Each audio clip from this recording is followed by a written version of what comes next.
Yes. Good morning, students. Okay. Welcome to Sai Mada.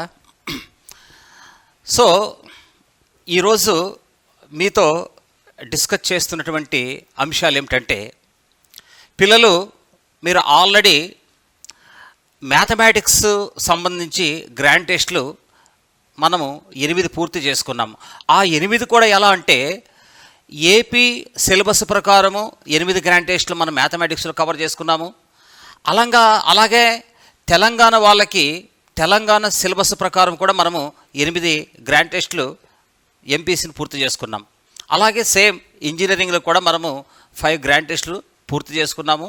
దాంతోపాటు subject wise కూడా టెస్టులు అన్నీ పూర్తి అయిపోయినాయి. ఇప్పుడు మీరు ప్రస్తుతం మంచి విషయం వింటున్నారు. ఏమిటంటే చూడండి, మనకు ఫ్రీ ఈసెట్ ఎగ్జామినేషన్ అంటే మొత్తం ఈసెట్ ఎగ్జామ్ ప్యాటర్న్ ఎలా ఉంటుందో అలా కండక్ట్ చేయడం ఫ్రీ ఈసెట్ అంటే. ఓకే, మనకు ఈసెట్ ఎగ్జామినేషన్ ఎలా ఉంటుంది, 200 మార్క్స్కి ఉంటుంది. ఇక్కడ కూడా మనం కూడా ఈ ఫ్రీ ఈసెట్లో ఎగ్జాక్ట్గా ఈసెట్ని దృష్టిలో పెట్టుకొని ఈసెట్ ఎగ్జామినేషన్లో మ్యాక్సిమము మన గురి తప్పకుండా మ్యాక్సిమం మనం పెట్టినటువంటి క్వశ్చన్లే రావడానికి, లేదా నువ్వు బాగా రాయడానికి మనం పెట్టే ఈ ప్రీ ఈసెట్ ఎగ్జామినేషన్స్ మీకు ఎక్సలెంట్గా ఉపయోగపడుతుంది అనమాట. ఇప్పుడు మీరు బాగా గమనించుకోండి. ఇక్కడ మనకు చూడండి, ఇక్కడ ఫ్రీ ఈసెట్ ఎగ్జామ్ మనకు ఎక్కడ మొదలవుతుందో మీరు గమనించుకోండి. చూడండి, ఇక్కడ మనకు 28వ తేదీన మొదలవుతుంది. అయితే ఇక్కడ మీరు బాగా జాగ్రత్తగా వినాలా. ఇక్కడ ఆంధ్రప్రదేశ్ వాళ్ళకి ఏపీ ఫ్రీ ఈసెట్ ఎగ్జామ్ అని మీకు ఉంటుంది పైన హెడ్డింగ్. అదే తెలంగాణ పిల్లవాడికి అయితే టీజీ ప్రీ ఈసెట్ అని ఉంటుంది. ఎందుకంటే తెలంగాణ పిల్లవాళ్ళకు కాస్త సిలబస్ తేడా ఉంది, ఏపీ వాళ్ళకు తెలంగాణ పిల్లలకు. అందువలన ఇద్దరికి సపరేట్గా కండక్ట్ చేస్తున్నాము. ఓకే, మళ్ళీ మీరు తెలంగాణ పిల్లలు అనుకుంటారు ఏపీ ఈసెట్ సిలబస్ మాకు తేడా ఉంది కదా, ఇంకా కొన్ని చాప్టర్లు కవర్ కావు కదా అనే ఫీలింగ్ మీకు ఉండదు. సపరేటు పెడుతున్నాం మీకు.